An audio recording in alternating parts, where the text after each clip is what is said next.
PoK का संबंध औरंगाबाद से भी है, और कैसे है उसको मैं अभी बताने जाऊंगा, क्योंकि इन्होंने ये बताया है कि भाई पीओके अब हमारा होगा और होने वाला है। चर्चाएं बहुत सारी चल रही हैं, क्या होगा क्या नहीं होगा ये भविष्य के गर्त में है, लेकिन क्या होने वाला है, क्या हो सकता है, इस पर हम लोग मनन करते हैं, चिंतन करते हैं, और वही आगे जाके कहीं ना कहीं होता है। तो जहां तक पीओके की बात है, तो मैं संत रामभद्राचार्य की बात यहाँ पर कोट करना चाहूँगा इसलिए। और रामभद्राचार्य कौन है ये बताने की आवश्यकता नहीं है, बहुत बड़े पहुँचे हुए संत है, अजन्मा जिन्हें ये कहा जाता है कि अंधे हैं, दिव्यांग हैं आँख से वो पूरी तरह से, और राम मंदिर के जितने भी प्रमाण देने हुए कोर्ट में तो उन्होंने दिया था, और उनके प्रमाण को माना गया था, कोर्ट ने माना, तब जाके राम मंदिर वजूद में आया।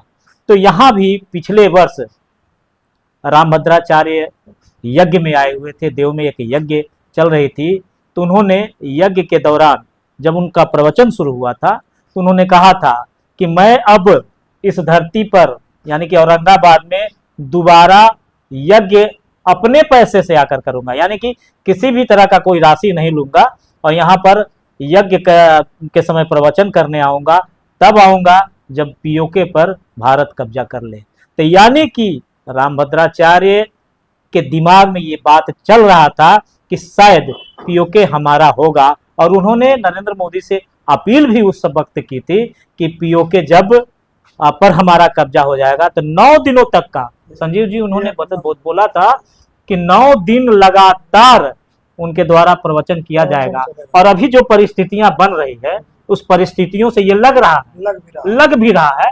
हम ये नहीं कहने जा रहे हैं कि पीओके पर हम कब्जा कर ही लेंगे, लेकिन जो परिस्थितियां बन रही है, नरेंद्र मोदी की खामोशी भी उसी ओर इशारा करती है, क्योंकि ये चीज हमने देखा है कि नरेंद्र मोदी यदि किसी मामले को लेकर खामोश है, विपक्ष के बहुत सारी बातों को लेकर अगर खामोश है, तो आप विपक्ष उकसावे के बावजूद खामोश है, तो जाहिर सी बात है कि कहीं न कहीं उनके मन में यह बात चल रही है कि हमको अब आगे करना क्या करना है। और नरेंद्र मोदी के बारे में ये लोग कहता है, और हमने पढ़ा भी है कि यदि 10 वर्ष पहले उन्होंने कुछ कहा तो 10 वर्ष के बाद हम लोग उसको हकीकत में देखते हैं कि ऐसा हुआ है।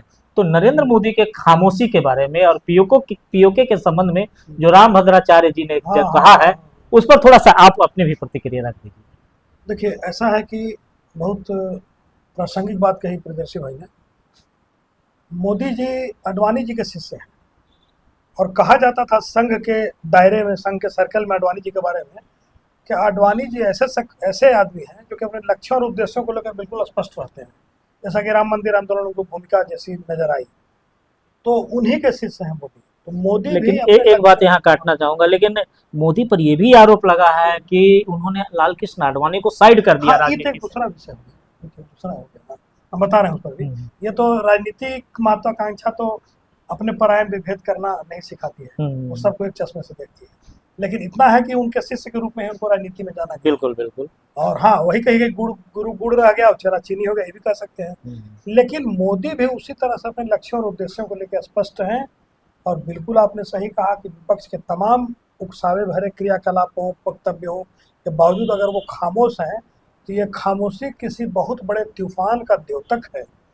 और यानी कि जैसे कहा जाता है कि तूफान खामोश है, तो इसका मतलब यह नहीं समझे कि उसके अंदर में क्या चल रहा है या उसके अंदर में कितना तेज है, कितना ज्वाला है, ये नहीं। बस जैसे कहा जाता है कि समंदर अगर खामोश है तो उसकी गहराई से मजाक नहीं करना चाहिए। तो मोदी जी के अंदर क्या चल रहा है वही बेहतर जानते हैं। लेकिन इतना स्पष्ट है कि रामभद्राचार्य की जो बातें आई, जो पिछली बार उन्होंने कहा था, और अभी जो जगह के कॉन्टेक्स्ट में शायद आने वाले हैं, जैसा कि आपने बताया, तो ये सारी चीजें उनका पूर्व में भी रहा है कि बहुत सारी नहीं, उन्होंने जब यहाँ से एक यज्ञ हो रहा है सटवट में, तो वहाँ लोग मिलने गए थे, तो उन्होंने कहा कि मैंने वचन दिया है, मैंने ऐसा कह कर आया है, तो अब मैं तभी जाऊंगा जब वहाँ पीओके पर कब्जा होगा, हमारा कब्जा होगा। तो ये सारी चीजें इस ओर इशारा कर रही हैं कि वास्तव में मोदी सरकार, केंद्र सरकार उसी दिशा में कहीं ना कहीं आगे बढ़ रही है।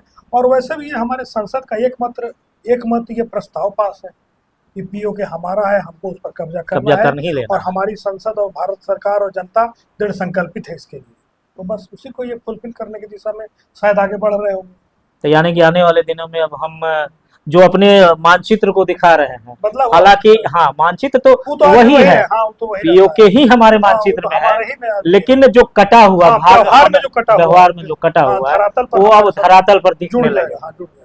और जहां तक कभी पीओके को लेने की बात हो रही है कि हम पाकिस्तान अधिकृत कश्मीर को ले ले, तो अभी हिंदुस्तान की जिस तरह से आबादी चल रही है, जम्मू कश्मीर में जिस तरह से हिंदुओं का पलायन हुआ और कुछ नया करने की वहाँ सरकार की कोशिश जो चल रही है, अगर पीओके हमारे पास आ जाता तो समस्याएं तो और भी बढ़ जाएगी, क्योंकि विद्रोही तो वहां ज्यादा मिल जाएंगे अब, तो उस विद्रोह को फिर केंद्र का हाँ हम बता सरकार रहे हैं, कैसे बिल्कुल शांत बिल्कुल करेगी। ऐसा है ना कि अभी जो पीओके का जो हिस्सा पाकिस्तान के पास है, तो वहाँ की दूर से तो बड़ा सुनहरा नजर आता है मामला कि मुसलमान मुसलमान ये वो सब, लेकिन सच्चाई है कि वहाँ के स्थानीय मुस्लिम आबादी पाकिस्तान सरकार के डेड अगेंस्ट है, क्योंकि वहाँ कोई बुनियादी सुविधाएं फराहम नहीं कराई गई। लेकिन अभी भी जितनी भी हाँ वायरल वीडियो आ रही हैं उसमें ये दिख रहा है कि वहाँ जो भी इंटरव्यू मुस्लिमों से किया जा रहा है, तो उसमें वो लोग ये हाँ वो बताने का बोलते हैं, हाँ बोलते कोशिश हैं, हाँ करते बोलते हैं हैं, हाँ। कि नहीं, हमारा भाईचारा तो पाकिस्तान के साथ है। अब हाँ, तो ये तो धर्म के नाम पर भाईचारा इनका रहता ही है। धर्म को लेके ये प्रतिबद्ध हैं, कट्टर हैं, वफादार हैं, सब कुछ बातें अपनी जगह हैं। लेकिन यही है कि जैसे इस देश के 25 से 30 करोड़ मुसलमानों को 10 साल से मोदी जी हैंडल कर रहे हैं, तो उनके लिए पीओके के शायद 50 लाख या 1 करोड़ मुसलमान शायद होंगे। ये हम लगता है ज़्यादा ही बता रहे हैं आंकड़े, इतना भी नहीं है, चूँकि बहुत डेंस आबादी नहीं है वहाँ पर। तो उन लोग को भी हैंडल कर लेंगे। मोदी के लिए ये मैं समझता हूँ कोई बहुत बड़ा चैलेंज नहीं है। लेकिन एक बात यहाँ पर जो ये सामने आती है, जैसे अब मुस्लिम और हिंदू जो अभी हमारे देश में चल रहा है, एक अलग नैरेटिव पैदा कर दी गई है कि हिंदू है तो वो मुस्लिम है, मुस्लिम और राजनीति भी उसी हिसाब से सेट की जाती है। जितने भी राजनीतिक दल के लोग हैं वो वे देखते हैं कि हिंदू अगर हम हैं तो हिंदू हमारा ही है, लेकिन एक मुस्लिम जो है उसको अपने पक्ष में करने के लिए वो उसी तरह से नैरेटिव तैयार करते हैं कि ताकि उनके वोट बैंक को ले सके।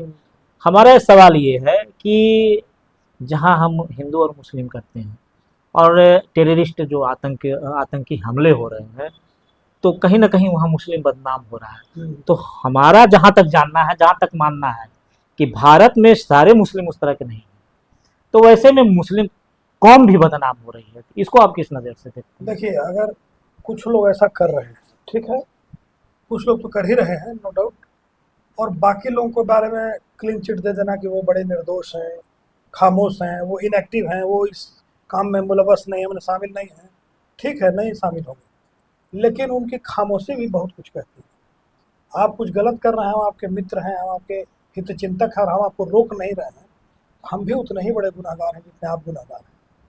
तो बरी तो दोनों में से कोई नहीं है। जो कर रहा है, करता जो है वो भी बरी नहीं है, और जो दृष्टा है उसका वो भी बरी नहीं है। तो दोषी हैं, यहाँ पर हम किसी को उसमें बेगुनाह और निर्दोष नहीं मान सकते हैं। अब बांग्लादेश के संदर्भ में आप क्या कहना चाहेंगे, जो वहाँ भी मुस्लिम हैं, हाँ, पाकिस्तान में भी मुस्लिम हैं, तो बांग्लादेश में भी तो अभी बहुत सारी चीज़ें ऐसी चल स्थिति रही बिगड़ी हैं। हुई है। हाँ, अभी स्थिति बिगड़ी हुई है। तो वही है ना कि चूंकि 71 के बाद वाली पीढ़ी या तो वो खत्म हो गई या वो इस स्थिति में है कि इनएक्टिव है। अब ये जो नौजवान पीढ़ी है, ये पाकिस्तान की घुट्टी पीकर के बड़ी हुई है, जवान हुई है। इसको वो दौर के बारे में बताया प्रॉपरली नहीं गया है, या साजिशन कहिए नहीं बतलाया गया, जब पाकिस्तानी हुक्मरानों के जुल्म के कारण बांग्लादेश का जन्म हुआ था। इसको उस घटना के बारे में भी नहीं बतलाया कि इंदिरा गांधी की शहादत के बाद जब तत्कालीन बांग्लादेश के राष्ट्रपति लेफ्टिनेंट जनरल इरशाद भारत आए थे, तो उन्होंने एक लाइन में अपनी श्रद्धांजलि अर्पित की थी इंदिरा जी के लिए कि ये भारत की प्रधानमंत्री का ही महज निधन या उनकी हत्या नहीं हुई है, ये हत्या बांग्लादेश की माँ की हुई।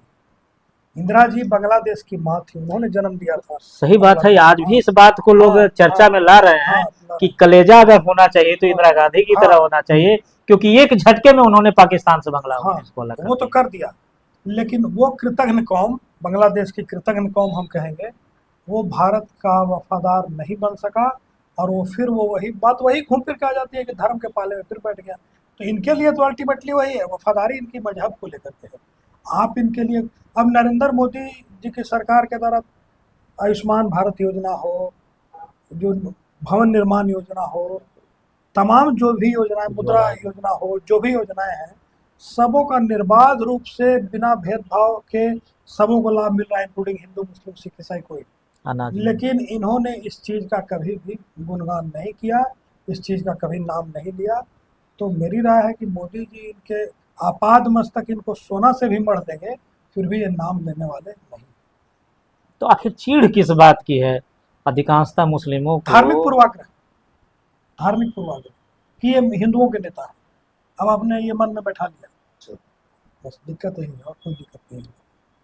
दिया यहाँ प्रोफेसर संजीव रंजन जी थे, बहुत सारे मुद्दों पर इनसे बात हुई।